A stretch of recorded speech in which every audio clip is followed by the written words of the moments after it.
after refusing to appear before the January 6th Congressional Committee investigating what happened on January 6th, former Trump official Steve Bannon was indicted for criminal contempt of Congress. But he, of course, is still resisting any attempt to actually hold him accountable for breaking the law. He did end up turning himself in today, though, and he decided to live stream the whole situation on Gitter. So here's a little taste of that. Everybody get back. Thank you. Thank you. Everybody. Hold on. What do you want? Right here. Is this us? Hey, just want to say, tell everybody, it live stream on Getter right now. Everybody watching in the war room, we're here today. I don't want anybody to take their eye off the ball of what we do every day. Okay, we got the Hispanics coming on our side, African Americans coming on our side. We're taking down the Biden regime every day. The focus, you got Raheem Kassam today. You got Dr. Peter Navarro, Captain Bannon. You're going to have Boris Epstein, the whole show. Intense. We got polling out, economic data out, everything. I want you guys to stay focused, stay on message. Remember, signal, not noise. This is all noise, that's signal. Thank you very much. So Bannon was taken into custody today, Monday morning. The 67-year-old was indicted on Friday on 2 counts of criminal contempt, one for refusing to appear for a congressional deposition, and the other for refusing to provide documents in response to the committee's subpoena. Now, Bannon threatened to make the charges against him the misdemeanor from hell. He says this, I'm telling you right now, this is going to be the misdemeanor from hell for Merrick Garland, Nancy Pelosi, and Joe Biden. We're going on the offense. They took on the wrong guy this time. They took on the wrong guys. Though a misdemeanor, if convicted, Bannon faces serious penalties, kind of. He's not gonna face any jail time, let's just keep it real. Each charge carries a minimum of 30 days and a maximum of 1 year in jail, as well as a fine of $100,000 to $100,000, meaning Bannon could be fined up to $200,000 and spend as much as 2 years in prison. But it is, in my opinion, unlikely that it'll come to that.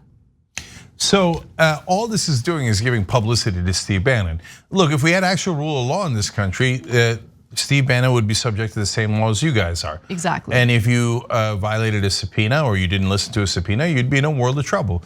But Bannon is making a joke out of it because he knows he's a rich, white right-winger. He thinks there's almost no chance I'm ever gonna be held accountable. Not in America. We'll just intimidate the Democrats, and they're weak. And he can hire all the lawyers in the world. Remember, he has all the money from ripping off right-wingers. He said he was gonna help build a wall.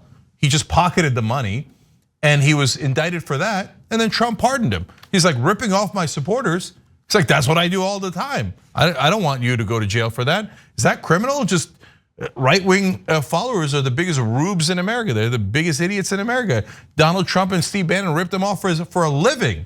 So, and they always get away with it. And so Bannon thinks you guys are a joke. And I'm gonna turn this into a spectacle and a circus. And I'm gonna get a bigger following.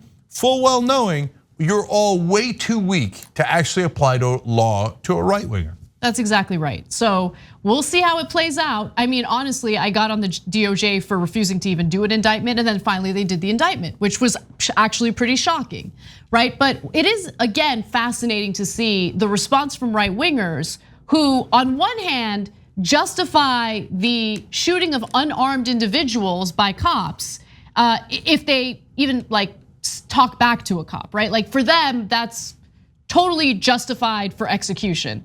On the other hand, people like Steve Bannon can just completely break the law, refuse to respond to subpoenas, and he becomes some sort of martyr. Yeah, Anna, and it's even more than that, because remember, what is he ignoring the subpoena about? January 6th, where 140 cops got hurt. Now all of a sudden the right wing are like, cops, who cares about cops? Their lives don't matter. As long as it's our boys that are killing them or our boys that are hurting them, tasing them, beating them, doing all those things, then blue lives don't matter at all. Go Steve Bannon, hate the cops. Don't cooperate with law enforcement who's trying to protect cops. Their hypocrisy is endless, endless. The reason why the panel has decided to subpoena him is because of comments that he made out in the open prior to the riots taking place on January 6th. Here's an example. He had said on his podcast, just understand this is on January 5th, 1 day before the riots.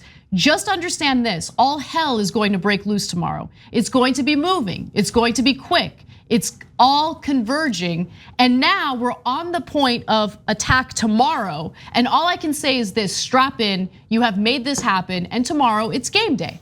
He just told him. He just told you. But remember, there are certain people in this country who are just above the law, right? So he has his defenders, regardless of how transparent he was, regardless of how he ignored those subpoenas, and we'll see how it plays out.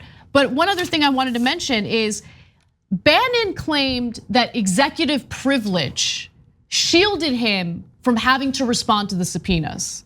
But that, I mean, to say it's a flimsy defense or a flimsy argument just doesn't go far enough, okay? He was fired from the Trump administration in 2017.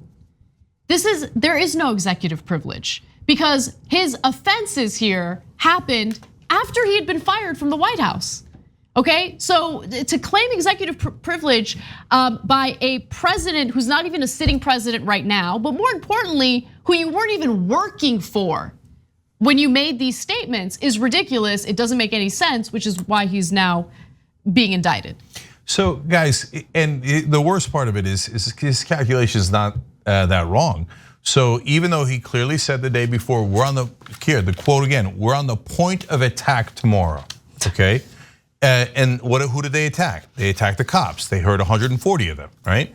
So now the right wing says, we don't care about the cops, we just want to be above the law. And by rule of law, they always meant just keep black people down, just keep minorities down, keep the left down, okay? We don't actually mean rule of law, we mean rule of oppression. So it should never apply to us if we're white right wingers. So, but why is it gonna work? Because he knows that in this country, the right wing has a history of crying, and the crying works. So when they go, oh, this is oppression, I shouldn't have to follow the law. Then the media goes, let's debate it. Should right wingers be allowed to flout the law, or should they have to follow the rule? They won't even say it like that. They'll be like, well, is it freedom of speech? Is it, we can't tell. Let's call it 50-50, right?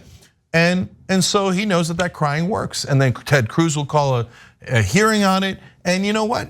All he's got to do is wait till the next election. If the Republicans get control of either house, which is very likely, they'll then do hearings about what a martyr he is and what a victim he is and how he shouldn't have to follow the law, right? And then they'll threaten to arrest Democrats for no reason, and the Democrats will panic. Oh my God, this isn't even about the commoners, we don't care about them, it's about us elites. Okay, let him go, right? That's what's gonna happen. And you know what? Even appealing it will take years. By that time, we could easily have a Republican president who'll just pardon Steve Bannon again. So that's how the right wing in this country is above the law. And I'm challenging the justice system. Are you ever going to bring actual justice? And we'll see, here's the case, we'll see, but very unlikely. And that is how this country gets turned into a joke where there's no justice, there's no equality, and this is how the right wing has oppressed the rest of us literally for centuries here. Thanks for watching The Young Turks, really appreciate it. Another way to show support is through YouTube memberships. You'll get to interact with us more. There's live chat emojis, badges. You've got emojis of me, Anna, John, JR, so those are super fun. But you also get playback of our exclusive member-only shows and specials right after they air. So all of that, all you gotta do is click that join button right underneath the video. Thank you.